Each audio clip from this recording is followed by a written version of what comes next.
Tamed is the title track of the album, so we wanted it to be basically of setting up this whole record and what it's about and what it is for me, and it's about being able to speak your mind and say who you are, and that goes for myself as the way I live and also for my fans as well, for them to be able to listen to a song and, you know, be able to feel like they can do anything in the world, that no matter what it is, no matter how many people try to knock them down, whatever. So it's inspirational, but it's also sexy and fun, so it's kind of, my album's got a lot of different sides of it, and I think it describes me pretty well. You know, I'm just a really positive person when it comes to career and whatever really it is, because I mean, life is just too short to be stressed about what other people say.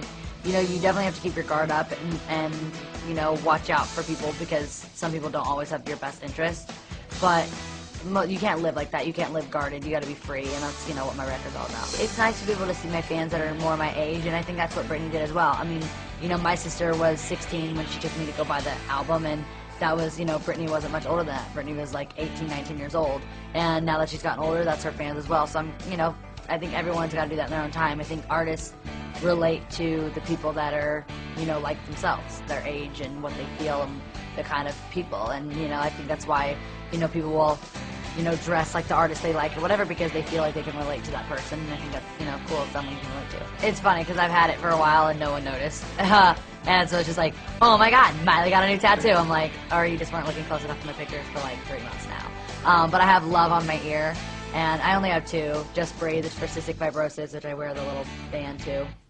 And then Love in my ear. So it's basically, there's like so much negative, again, so much negativity.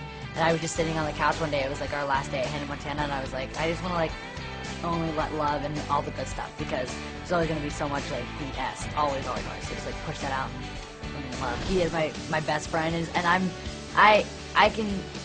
not like a super serious person, but you know, I do, again, like even with just like love and all that, I try to just be, you know, because sometimes, you know, no matter what, like you can act tough all you want, be like, none of the negativity gets me down, but of course when there's negative things, you just like, you know, when's it gonna stop? You've got to have, I'm all about like comic relief, so, you know, I think that's the best like kind of form of therapy for me, is like laughing and just being like, you know what, you're right, just forget it, like it's irrelevant to my life and what really my world is all about. So he's like that as well, you know, he just is like pushes out all that negative stuff and, you know, whatever it is, and I'm quite the spitfire and just like always on, so it's nice to have someone that like fights back and is, you know, is fun and just is on it and pokes fun of me as I poke fun of him, and it's good.